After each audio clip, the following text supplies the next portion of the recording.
we know as slaves, so our generational ancestors, we had to eat what we could to survive, right? Mm-hmm. And purposely, we were given food that wasn't the best. Right. But we made it work, right? We made it yummy. We made it good because that's what our ancestors could do. Yes. However, we cannot survive eating that way now 3 meals a day. Right. We can't eat soul food 3 meals a day. It will kill us. Right. We had to do it then. Mm-hmm. We don't have to do that now. Right.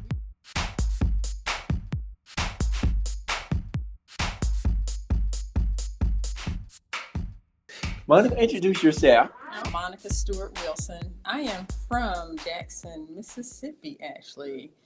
Graduated from Jackson State University. I did leave not too long after that because my dad was in Nashville and I ended up staying in Nashville for a good while. But that was okay because in Nashville, I met this man. All right. Best man ever. That's Russell Wilson. Best man ever. My name's Russell Wilson, and I am actually not from Jackson, Mississippi. I'm originally from New York. I say the Northeast because I was born in Buffalo, New York. We moved to Boston, then we moved to the New York City area where I spent most of my early life through graduating college.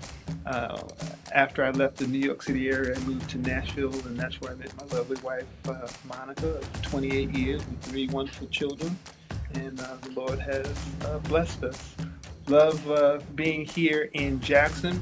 You know, I never would have thought I ever would have lived in Jackson, but it's been good to our family. And my wife is over Health Ministries at our church, and you know, she's a huge advocate of healthy living, healthy lifestyle, and again, the foods and the diet. So it's that training, that consistent focus of trying to encourage people to be healthier with their choices, especially with their food choices.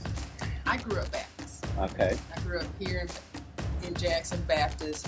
And when I was introduced to the Adventist Church, we went to a potluck and I saw so many healthy fruits and vegetables prepared and no meat. Oh. You know, so the first time there was alternative meat, but it was so different from how I grew up. Mm-hmm. And we ate anything and everything, right? And so it impressed me so much because, yes, the health message is something that is spoken about. It's not one that's hidden. And when I saw it practiced, I was so impressed because I've always been a health advocate anyway. Okay. Because I think sometimes we grow up saying, you get old, this is what's going to happen. Yes. You're going to get diabetes. Yes. You're going to get overweight. You're going to have high blood pressure. Like it was just something that was a rite of passage that we had to have. And I used to always say, no, we don't have to. When I'm Berean, I am over the Health and Wellness Committee. Now, part of what I will say is all churches are not alike.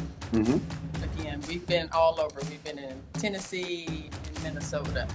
And there are some churches that were definitely healthier than others. And when I came to Mississippi, we are taking baby steps to kind of wean some things away. So for instance, in Minnesota, we never serve soft drinks. Uh-huh. I know that sounds really foreign down here No, because I people are love probably like, sir, what did you all drink? Well, we drank water, and if we didn't have water, we served 100% juice. And we know juice can spike things up, but we never served soft drinks. It was almost like foreign. I mean, it was natural though. You're right. We did not have soft drinks in the church.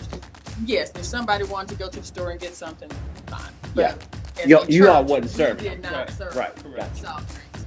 And so I came down here, and that's what we had. We had a table full of sodas. And so as the health and wellness leader, I'm trying to take baby steps and just reminding people that, water is healthier for our body. I know that Mississippi is high in diabetes. Yes. We're high in being overweight. Yes. We're high in all the other illnesses, that we know some of this does come from just being Black, just being African American, right? We do realize that, but which means that we have to work harder. Yes. We have to work harder. Yes. Things in their foods in their natural state are much better for you. It's been proven. It's been documented. When you think about it, processed food was put in place really to make money, for big businesses to make money and make things convenient for families. But it wasn't designed to be healthier for us. That's not the intent. The intent is for convenience and to make money. So we have to pursue those areas, even when, for example, I'm just an example. I'm a vegetarian, and I will eat as a supplement, some alternative meats, but I can't rely on it. I can't eat it every day. I can't eat it 3 meals a day because it's not good for me. The fact that it's in the freezer or in a can on the shelf, again, it has preservatives and all these. Look, it's hard because everything is set up for convenience, and that's what processed food is set up for, convenience. I'm not going to sit here and say it's not easy, that it is easy to completely avoid processed foods.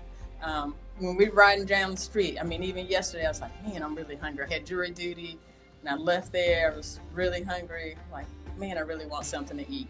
I could have stopped at a whole bunch of places, because coming from Canton, I saw Popeyes, I saw Wendy's, I saw Taco Bell, I saw all these places. I'm like, man, I can just drive through and get something really quick.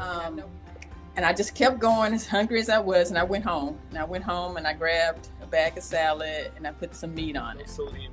But at the end of the day, there has to be a want to. Yes. In your personality, to say, okay, I want to do better. I will do better. I choose to do better. I want to do better for my liver, my lungs, and my kidneys. I watched my mom on kidney dialysis, and I don't want that. I was there 3 days a week with her, so my kidneys and I have an agreement. I'm going to provide for them so that they can help provide for me. Oh no, I love what you said, because that is motivation. Right. You don't want to be on dialysis. No. Now, the reason Russell called me a health nut, if we go back to that, is because I will do things in the sake of health. I will try some celery water. No, okra water. Okra water. Okra water. Yeah, The health benefits of okra water. I will try okra water, as slimy as it is, because of the benefits. That's why he calls me a health nut, because... Give me a 5. Because I'm right where she is, Russell. They call me extreme. I don't admit to being extreme. I want to encourage callers to track what you eat in a day. Because I really appreciate your enthusiasm and your commitment to this. And going back to your question, what can we do, or how do we keep it going, is just get more people educated, more people involved, and more people recognizing the benefits. You recognize the benefits, and you shared some of your family history. And unfortunately, it's tragic because a lot of them died or had, illnesses and diseases at such an early age. And our bodies were designed to last longer. But as you indicated, as we've talked about, it's what we put in